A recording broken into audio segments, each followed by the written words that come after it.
Don't Fight for Me, a MariChat Fanfiction, with special thanks to Itty Bitty's posts on Tumblr for allowing the use of her art as both the thumbnail and opening image. You can find a link to her Tumblr in the description box below.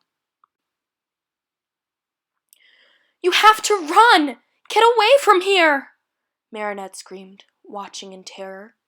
She had stepped out of the house for a moment to clear her head from studying and had left Tiki there. Her Kwame needed a nap, and she hadn't thought much of it until the surrounding trees became prison bars. I'm not going to leave you unprotected, princess! Chat yelled back, fighting the akumatized civilian dressed as a fairy. You have to protect yourself first! Paris can't survive without you! Who am I to leave a damsel in distress? He winked, blocking a tree root aimed at his face with his pole. Don't worry, Ladybug will be here soon enough. I can manage until then. Her breath caught as the pit in her stomach grew deeper. You can't be sure of that, she said to herself. Marinette watched as he was battered back and forth with attacks. He had started out just fine, but now his stamina was wearing thin and scratches decorated his face. Guess I can't be an aspiring model for a few weeks, huh? He joked, wiping off blood from his cheek. Chat, I'll be fine. She just wants to keep all the girls in the world in cages. She won't kill me. You need to go and keep yourself safe until... Her voice trailed off. How long could Tiki sleep for? No. The sternness in his voice surprised her as she watched him fight the Akuma alone. They both knew that he wouldn't be able to purify it without Ladybug, but the confidence that he had made Marinette think that maybe he had something else up his sleeve. Her eyes widened as he suddenly dodged out of the way and started sprinting towards the akumatized victim. Cataclysm! He yelled, stretching his hand towards her and grabbing the flower crown she wore. No! The akumatized victim screamed, falling towards the ground in defeat. Chat and Marinette watched and sighed as the butterfly flew away, and the girl stared in terror as she reverted back to her civilian self.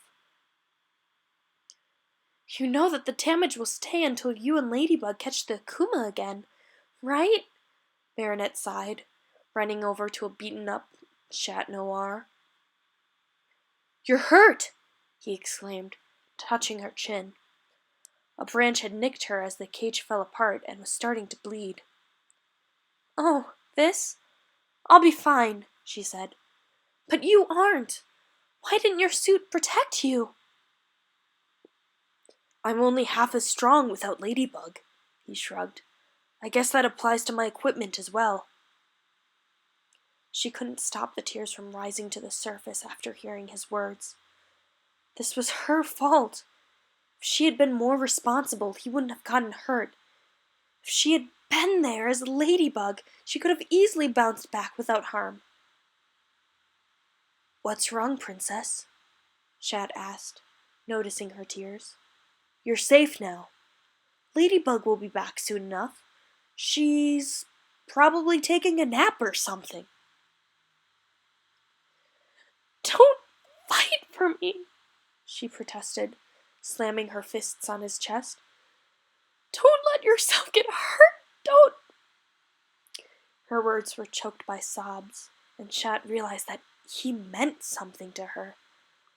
That there was a girl who cared about him, with the mask on. A girl that didn't know or care that he was the son of Gabriel Agreste and told bad jokes. He began, his throat closing up as tears stung his eyes.